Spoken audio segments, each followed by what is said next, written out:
the goal is to leverage AI and other advanced technologies to provide a highly personalized care with actionable data to tackle complex healthcare challenges. I will tell you, Peter, above all, we are committed to responsible AI practices that protect team members and patients, right?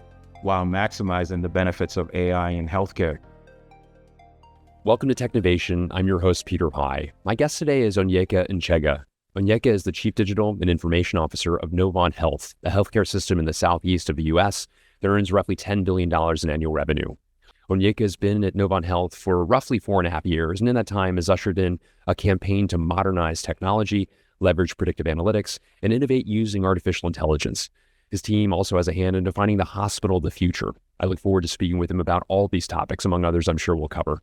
Onyeka, welcome to Technovation. It's great to speak with you today. Same on this end, Peter. Always good to connect with you. Likewise. I've been really looking forward to this. I thought, Onyeka, that we might begin with the company that you help lead and have done for nearly 4.5 years at Novant Health. To those who may be a little less familiar with it, can you provide a bit of an overview of the organization, please? Yeah, I'm happy to do that, Peter. So thank you for the welcome. I'm with Novant Health. I'm Executive Vice President, Chief Digital and Information Officer.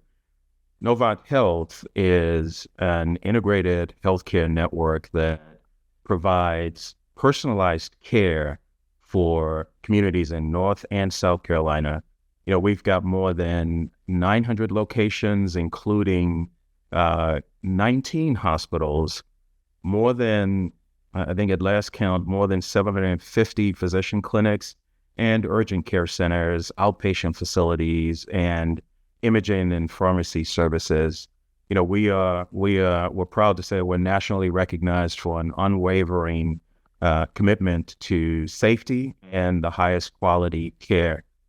But, you know, Peter, we're also recognized for serving as a catalyst for healthcare transformation through clinical trials and leading-edge research, innovative care delivery models, and robust virtual care networks. So together, as we like to say at Novant Health, together, we are a team of more than 40,000 that are dedicated to bringing remarkable care and experiences to life. So we are Novant Health.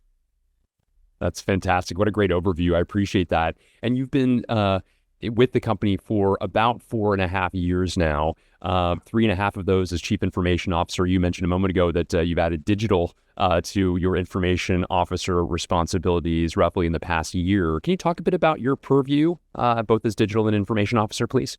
Yeah, as the Chief Digital and Information Officer at Novant Health, I am accountable for leading our digital transformation, our IT strategy, information systems, really across the organization to enable exceptional patient care and operational excellence. So my purview spans enterprise technology, cybersecurity, data and analytics, digital health innovation, and the enablement of scalable, secure, user-centric digital platforms. So I partner closely with clinical, operational, and business leaders to ensure that our technology investments really align with our strategic goals and drive value across the continuum of care. This also includes advancing our electronic health record systems, right? So improving digital front door experiences, optimizing our revenue cycle and our supply chain technologies, and starting to embed AI and automation to improve outcomes, access, efficiency. So, you know, Peter, ultimately my role is about building. I was going to say leading, but it's really about building a future-ready digital infrastructure that empowers our team members, engages our patients, and supports Novant Health's mission of delivering remarkable care to every patient, every time, every community. So how do we make healthcare accessible to all of our constituents. A great overview and certainly a broad purview, as you noted. And I know that this is an organization that has been growing tremendously through your tenure. And I wonder if you could talk a bit about the role that you and your team play in helping drive that growth. Clearly, yours is a role that has responsibilities for both sides of for both sides of the profit equation, both facilitating revenue growth as well as thinking about efficiency. Talk a bit about the role you play in growth, if you would. Yeah, so our IT team plays a critical role in ensuring that there is a seamless technical transition with any new growth, right? So whether we are adding one clinic to our system or we're adding several new hospitals, right? Similar to when we added 3 new hospitals recently and their associated physician clinics and operations last year in South Carolina. So scalability, right, as you can imagine, is critical as our organization continues to grow and transitioning, right, and trying to transition to cloud-based solutions has really been a game changer for us as we think about, okay, where are we today versus, M&A activity that is coming at us rapidly as we look to scale from, where we are today as a $10 billion organization and looking to grow to, call it 30 billion over the next, 2 to 3 years. So how do we do that? And what are things that we can put in place that become really game changers for us? So by successfully migrating our legacy systems to a cloud infrastructure, we're able to expand our capabilities without significant investment in physical hardware, right? So with our cloud infrastructure, we've increased flexibility to adjust resources based on demand, which also helps support any new addition or transition seamlessly. So, Peter, over the last several years, we've made several intentional investments that are really geared towards ensuring that we have scalable and adaptable solutions that we can easily integrate with new systems and processes. So, for example, we adopted highly capable and comprehensive EMR, right? Electronic medical record system that enabled system-wide standardization of data and workflows. So when you think about bringing in growth the way we're talking about, you got to make sure that your EMR, which is really the bread and butter and the heart of everything that we do from a patient perspective, you got to make sure that that is in a place where it is scalable and able to adapt quickly. So we've also reimagined our online presence, right? So relaunching our interactive and mobile-friendly website. And we've done that with putting in place available clinician search, right? So, and scheduling capabilities. So when you and I need access to physicians, how do we go about doing that? We've got an online presence that allows us to be able to do that and do it fairly quickly. But we're also deploying network-wide telehealth services that are increasing care access and bringing it really closer to the patient. But I would say above all, we collaborate very closely with other functions, other departments to really align technical advancements with their strategic goals so that we know that we are lockstep with other functions at Novant Health from a technical perspective to ensure that we are ready to go when, our fearless leader, Carl Amato, says, hey, we're going in this direction. We're ready to go and meet that. I really love that overview, Onyeka, and certainly speaks to setting a better foundation for the organization upon which it can build tremendously. It is, as you described, tremendous ambitions to go from 10 billion to 30 just in the matter of a couple years. I'm curious, as you think about the growth of the team, along with that potentially, how you think about team cohesion and cultural attributes that will be important threads to pull, even as the organization, I should say pull and maintain, as the organization continues to grow to support the overall growth you've described. Talk a bit about some of the people aspects associated with this, if you would. Yeah, that's a great question, and that's probably one that we don't always focus on all the time. Especially when you're thinking about growth, it's all about okay operations and physicians and right. So, but one of the things that I'm really proud of, we start by making Novant Health a remarkable place to work, right, with a culture that really values team members. We care deeply about each role and each team member that is a part of our organization, and what that does from a caring for our patients and the communities that we serve. So from a competitive compensation and benefits and robust career development opportunities to really establishing a sense of belonging through our award-winning business resource groups, right? So we have many initiatives in place to prioritize the well-being of our team members. Now, specifically in IT, we have regular team building sessions, right? So peer support groups, mentorship programs that foster, the intent is to foster professional development. So I'm a firm believer that mentorship is crucial and critical to creating culture and retaining a remarkable team site. I'm going to call it. I've been fortunate over my career to have had many incredible mentors that had really poured into me. So we try to push that back into our organization. And I always tell the IT team, we win with the people we have, right? And if you're going to win with the people you have, you got to invest in them, and you have to invest in their professional development so that they continue to rise, right? Because the reality is, as you can imagine, I know you've been working and being a part of Novant Health for a long time, Peter, going back to Angela Yoakum's days, right? So you might recall, we went from, call it a $2.5 billion organization fairly quickly to 10 billion in 4.5 years, right?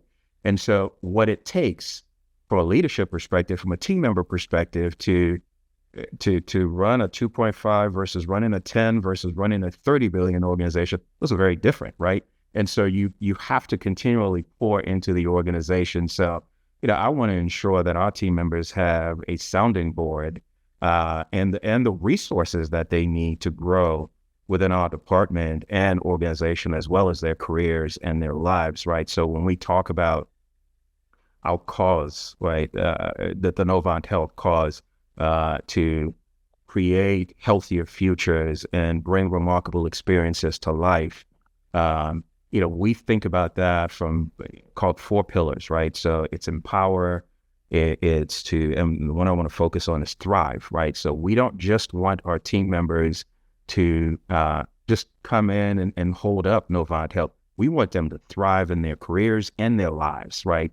Because we recognize that team members, we all have lives outside of our careers. So how do we blend those two and make sure that we provide what our system needs? So as a system, we also regularly host feedback sessions for team members to provide their input multiple times a year through an annual well-being survey, pulse survey, and regular check-in surveys. And these check-ins, they're essential to helping us to continue to invest in the resources that matter the most to our team members. So, while we maintain a laser focus on operations and the enterprise at large, we equally put as much focus on team members to make sure that at the end of the day, we have the team members to push us forward.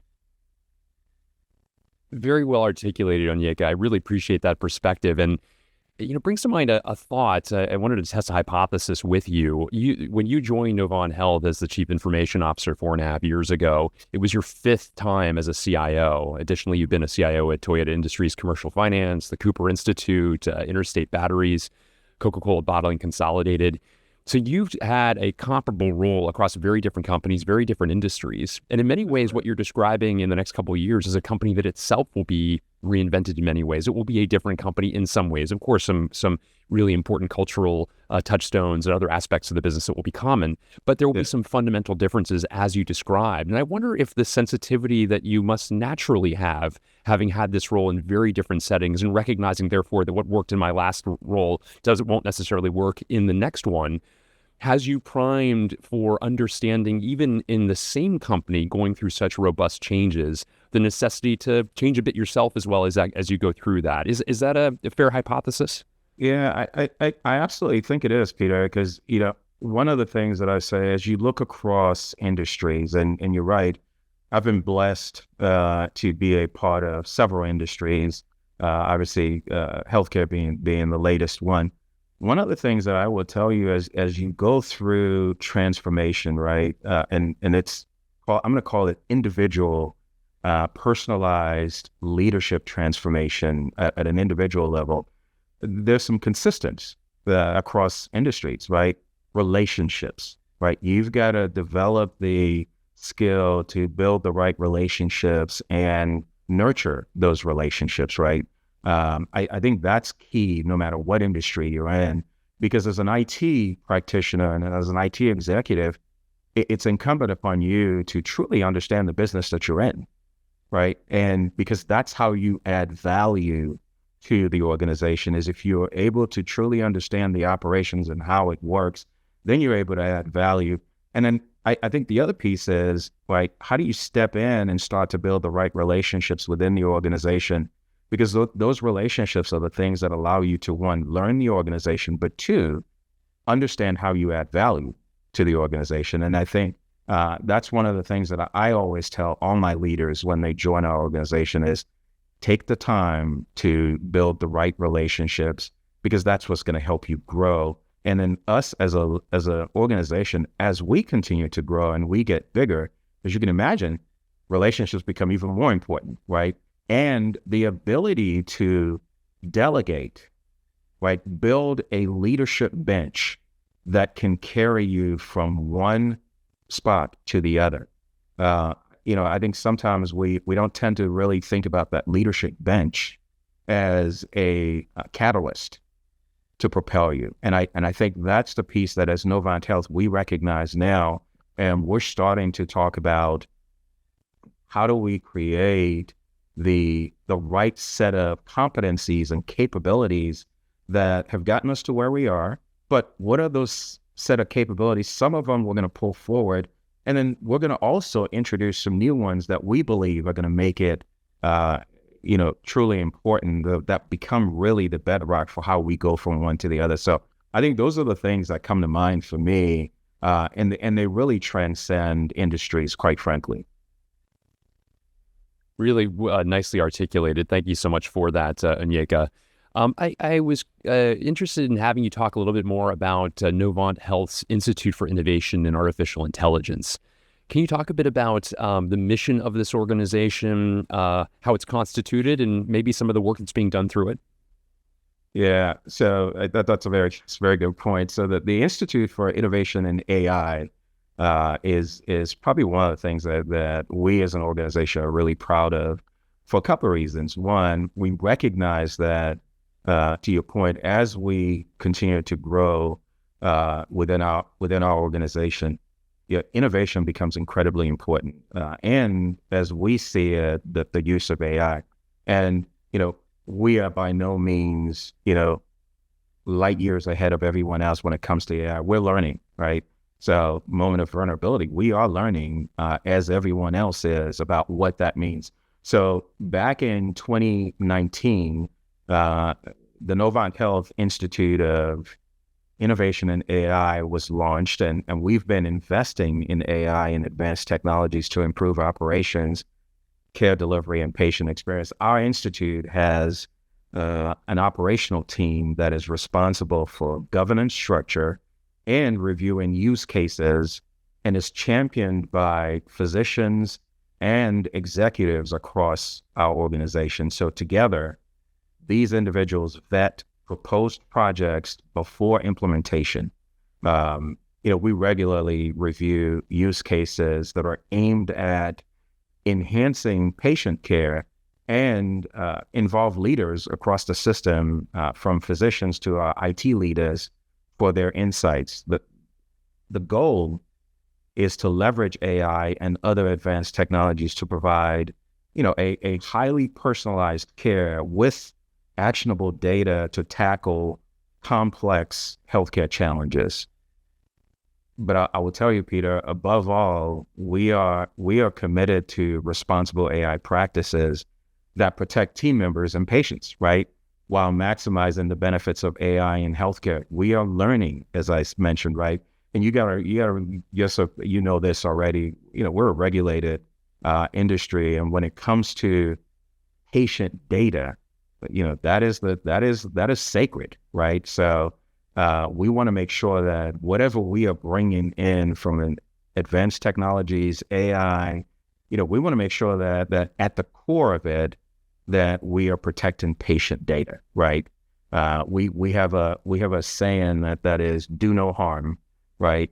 And do no harm for us is all about safety and quality. How do we take care of our patients, and not just in the literal sense of caring for our patients, but how do we care for everything that is about the patient, including identity, data, right? So we talk about do no harm from an IT perspective. Do no harm for us is making sure that we can protect what we put in place. So having this AI institute, or the Institute of Innovation in AI, the organizational structure is key to moving an artificial intelligence and machine learning function forward, really in a thoughtful manner. And then, also having dedicated teams to the innovation function, it really allows organizations to be in an experimental space without tying up core resources. So we always talk about experimentation as a service, right? How do we make sure that when we see these use cases, that we have an opportunity to look at them, test them out, try them out, make sure it's going to work before we push them into our production environment. We've also found that education is critical across our system, right? From the very basics of how AI and machine learning can be applied, this knowledge base is foundational to really implementing any successful program. So we spend quite a bit of time educating our organization on, what does this mean, right? So when one of our executives or physicians is on a plane and they're sitting next to, someone who says, hey, this is what we do, and they come back and go, hey, can we do this? We always say, yep, we can do anything, but let's learn more about it before we push it into our environment. So some examples of how we have successfully implemented AI solutions include in our administrative operations, right? So robotic processes have automated some of our administrative tasks, such as those that are in revenue cycle, right? So the automation allows our team members and our teams to focus on new initiatives, right? So when we think about care delivery, adding a layer of computer vision technology in radiology helps our teams very quickly identify conditions such as, pulmonary embolisms, right? And strokes, which allows us the ability to accelerate life-saving interventions for our patients. So it's been really critical for us to have this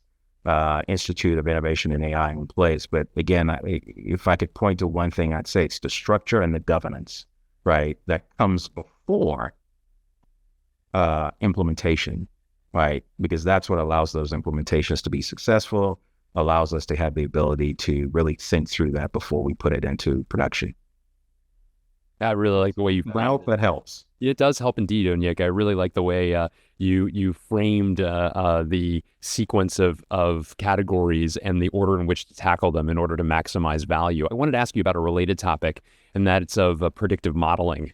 I know that your team's driven innovations leveraging predictive modeling in a variety of corners, and I wonder, how you've done that, as well as the value that's been derived from those efforts, if you could shine a light on it. Yeah, great question that too. So predictive modeling it's really driving innovative solutions across our organization, right? So because we're able to enhance various aspects of healthcare. some of those for us in terms of key innovations would be things like predictive maintenance, right?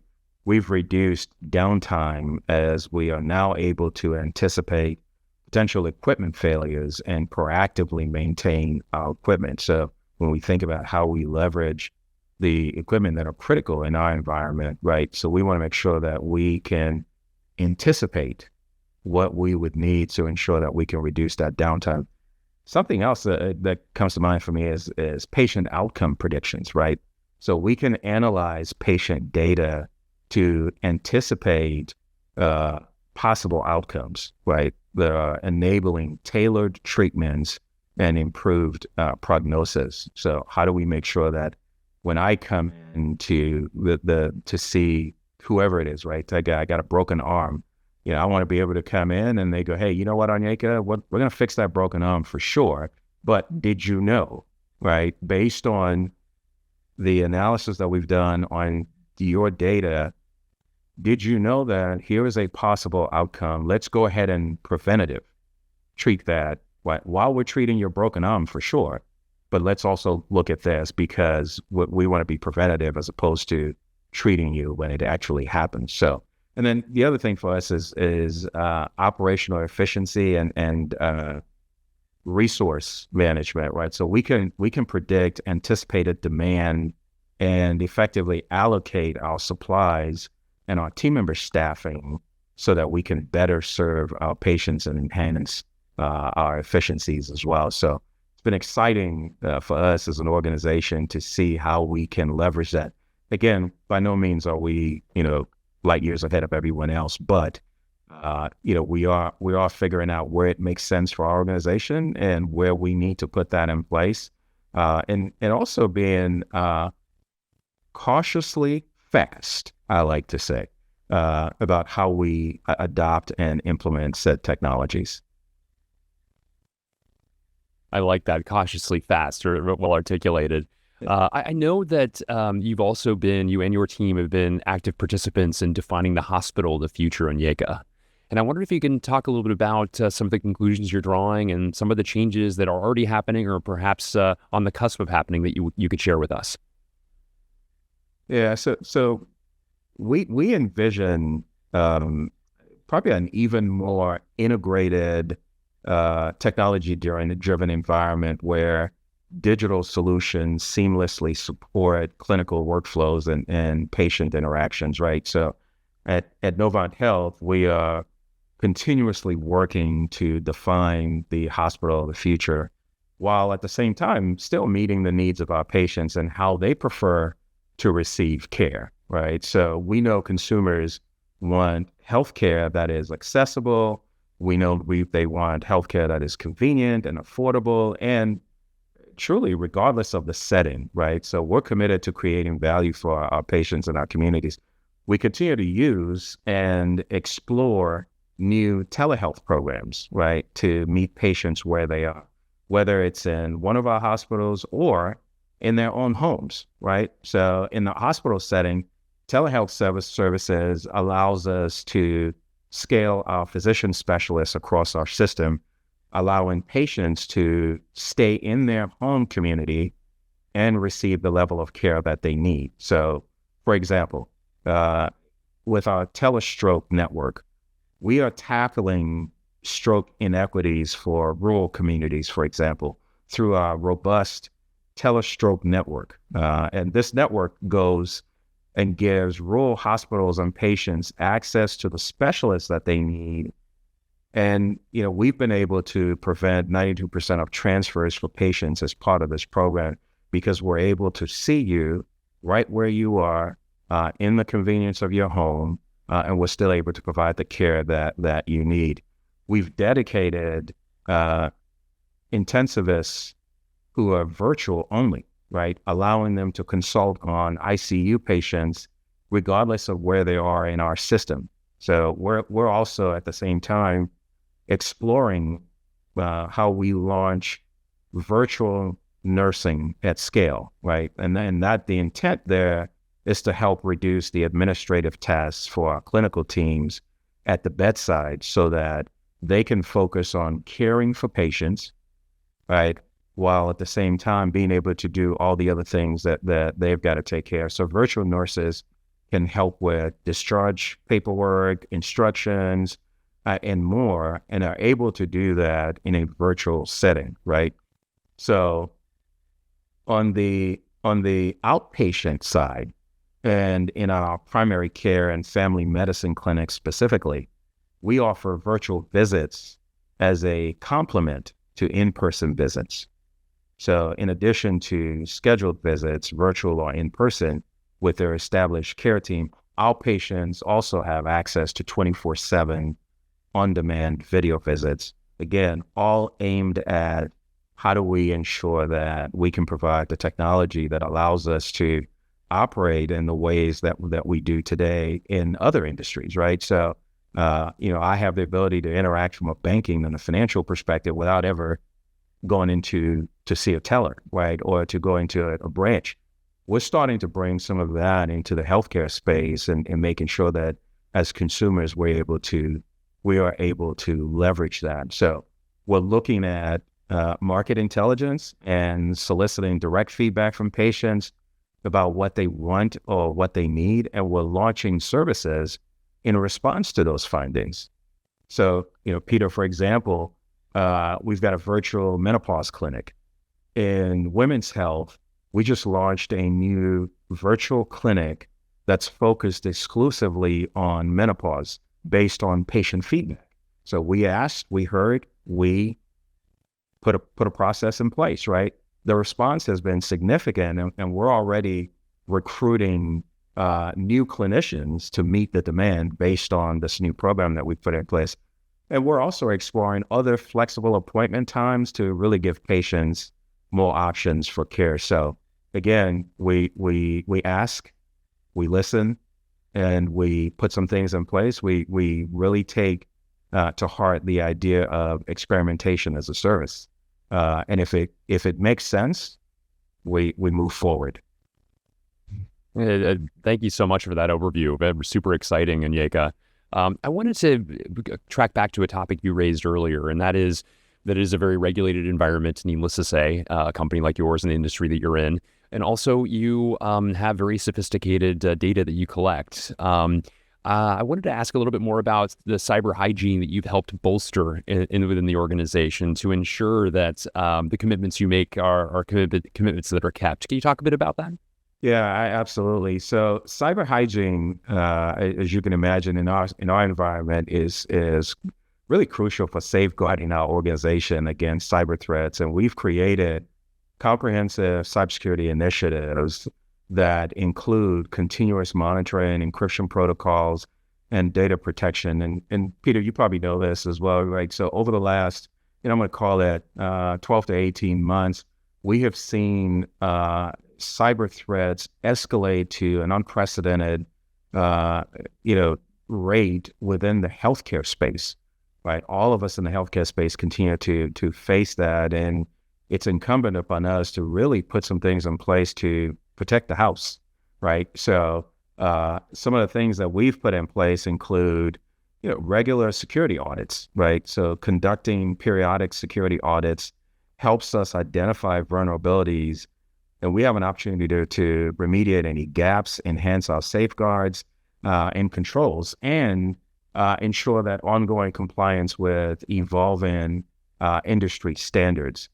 We've also really stepped up employee training, right? So we offer regular training programs for our team members designed to enhance their awareness of cybersecurity best practices, right? Because we recognize that the number one hit from a cyber threat perspective is still the human, right? So we have to secure the human, and part of our way of securing the human is education. We invest in their professional development and certifications, ensuring that our cybersecurity team is knowledgeable about the latest advancements and resources to benefit our organization. Again, we've also looked at things like MFA, right? So multi-factor authentication. We have added an additional layer of security across our various systems and applications with multi-factor authentication. We have we regularly update and review our robust incident response plan so that we're able to not just remediate, but quickly address and mitigate security breaches whenever they happen. And then the other thing I'd point to is data encryption, right? So encryption protocols are employed to protect sensitive data, both in transit and at rest. And then the last thing I will point to, which for me is probably most critical for us, is, last year I added a new Chief Information Security Officer to our team, Sanjeev Shah. And Sanjeev has been pivotal in helping expand our strategies and posture even more. Why is that important? I think it's important you always got to have the right professionals, right? Folks who are truly skilled at cybersecurity.